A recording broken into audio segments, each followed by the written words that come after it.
when I put an Instagram story that said, hey, I'm chatting with Nick about a relationship, ask us a question. And so we have some questions. We're going to do Q&A. 2 people asked, how do I repair trust in a relationship when the trust has been broken? And I think this is a really good question. I don't have a dialed system that like explains easily for people when to trust, when not to trust, and exactly how to rebuild trust, because it's very complex. But I think it's a really important conversation to have. So what do you say to people when there has been a breach of trust in the relationship? Perhaps someone lied to their partner. They told them they weren't going to do something, they did it.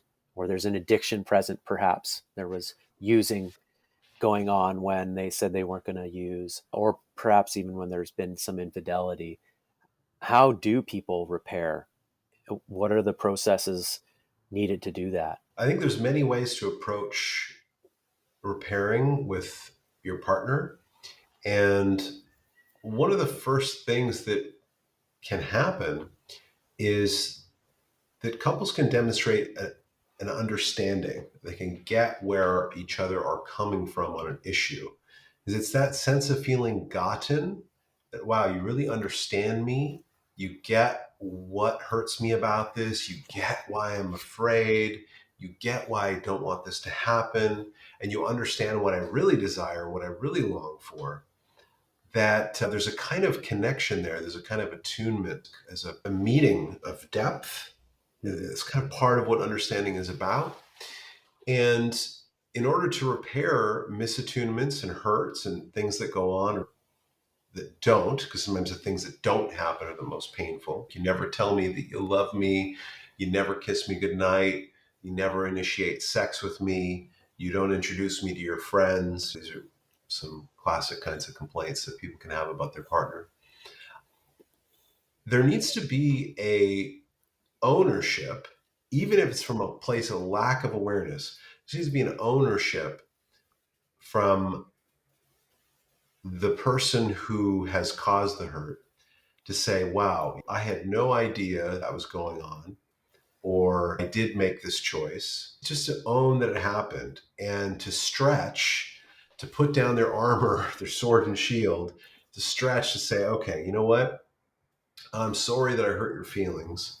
I did not mean to do that. And I really wish that I hadn't. And I want you to know this about me. This is how I really feel. Again, going back to that, you don't deserve that from me. And I can imagine that would have made you feel a certain way. And I want you to know that this is what's going on for me. And this is why I made the choice. And you know what? It might not justify my behavior, and it might not eliminate your pain or erase the hurt.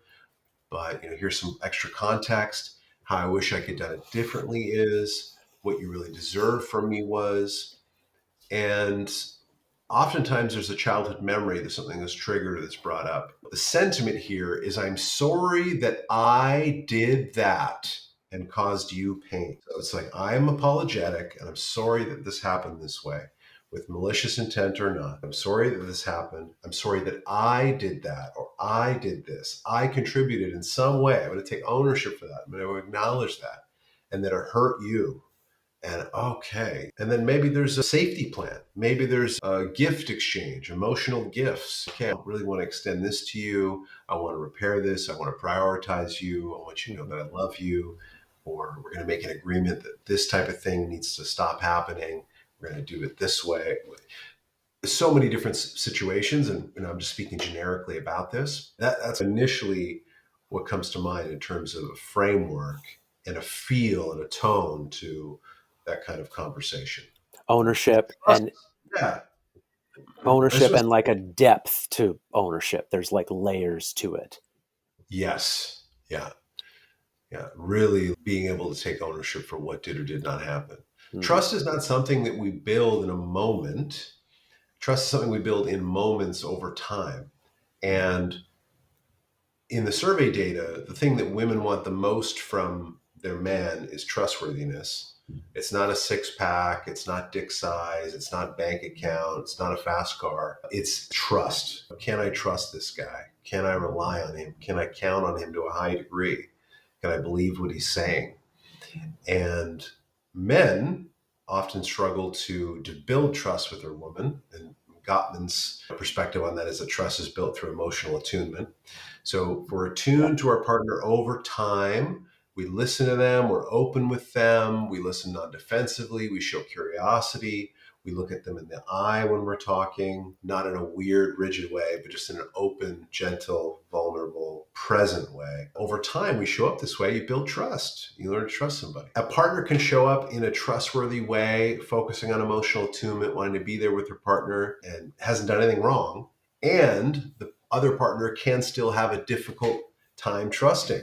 They can still be anxiously attached. It's just difficult for them to relax into relationship. It's difficult for them to trust that what their partner is saying is true, even if it is true. And even if their partner hasn't done anything disingenuous or out of integrity, there can be still suspicions and projections and things from that partner's past that get put on to their current partner. So it's complicated. It's not easy.